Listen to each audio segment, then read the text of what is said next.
আসসালামাইকুম। আমার পাশে যেটা আছে এটা হলো গবাদি পশুর খাদ্য। এই যে দেখুন এখানে যে গবাদি পশুর খাদ্য দেখা যাচ্ছে, এখানে এই খাদ্যগুলা কিন্তু আপনার এখানে যত কাটে ততই হয়, এগুলার কিন্তু শেষ নাই। এই যে গবাদি পশুর খাদ্য এগুলা কিন্তু শেষ নাই। এখানে আমার খামারের পাশে সম্পূর্ণ এগুলো হলো গবাদি পশুর খাদ্য। তাই আপনাদেরকে বলি আপনারা চাষাবাদ করুন।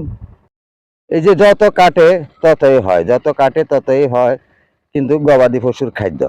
এগুলা কিন্তু আপনার শাখা প্রশাখা, আপনি যদি একটা গাছ যদি কাটে যদি আপনি 4 ইঞ্চি করে যদি আপনি কাটেন, এভাবে 4 আঙ্গুল করে কেটে আপনি কাদা মাটিতে রোপণ করে দিলে সেখান থেকেও কিন্তু এই ঘাস হয়ে যায়। এটারে দল ঘাস বলা হয়।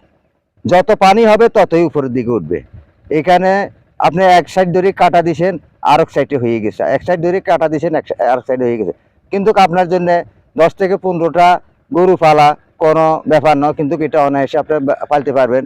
কিছু শুকনা ঘাস, কিছু কাঁচা ঘাস আপনি যদি কিছু এগুলা যদি দিতে পারেন গবাদি পশুরে, তাহলে এখানে ছাগল, ভেড়া, গরু আপনি সব কিছু পালন করতে পারেন। এই যে দেখুন এখানে আমার স্ক্রিনে দেখা যাচ্ছে এগুলা সম্পূর্ণ কিন্তু কাটার পরে দিয়েও 3-4 কাটা দেওয়ার পরে দিয়ে কিন্তু এখন আবার হয়ে গেছে। এই যে দেখুন এখানে সম্পূর্ণ ঘাস আর ঘাস, সম্পূর্ণ ঘাস আর ঘাস, এখানে সম্পূর্ণ গবাদি পশুর খাদ্য।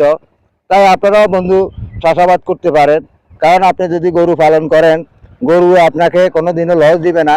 গরু পালন করে অনেকে কিন্তু লক্ষ লক্ষ টাকা আয় করতেছে, গরু পালন করে লক্ষ লক্ষ টাকা আয় করতেছে। তবে হ্যাঁ, গরু পালন করার কতগুলা ক্যাপাসিটি জানতে হবে। আপনি শুধু শুকনো খ্যার কুটু দিলে কি আর গরু বাঁচে না।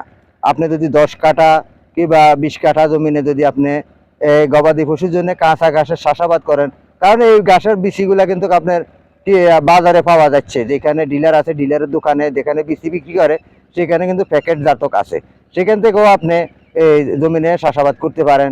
কিংবা এখান থেকে ঘাস তুলে নিয়ে, কিংবা যেখানে দলের শ্বাস আছে সেখান থেকে একটা দল ঘাস তুলে নিয়ে 4 ইঞ্চি করে কেটে যদি আপনি কাদা মাটিতে রোপণ করেন, তাহলে ঠিক এইভাবে আপনার চাষাবাদ হয়ে যাবে। তাহলে আপনার জন্য কোনো সমস্যা হবে না, আপনার গবাদি পশুর জন্য কোনো সমস্যা হবে না। কারণ আপনারা জানেন গাভী গরুরে যখন এই কাঁচা ঘাস দেওয়া হয় রাত্রের বেলা, দিনের বেলা হয়তো আপনার এদিক সেদিকে শুকনা কিংবা কাঁচা মিলিয়ে দিলেন, রাত্রের বেলা যদি গাভী গরু করে যদি আপনি কাঁচা ঘাস দেন, তার প্রচুর পরিমাণে দুধ আসে। তাই বন্ধুগণ, আসুন আমরা গবাদি পশু পালন করি এবং কি গবাদি পশুর খাদ্যের চাষাবাদ করি, তাহলে আমরা অবশ্যই সামনের দিকে এগিয়ে যেতে পারবো। আমরা কৃষিতে অনেক উন্নতি করতে পারবো, আপনারা খামারে অনেক উন্নতি করতে পারবো। সকলকে সেই প্রত্যাশা জানিয়ে এখান থেকে বিদায় নিচ্ছি। আসসালামু আলাইকুম রহমতুল্লাহ।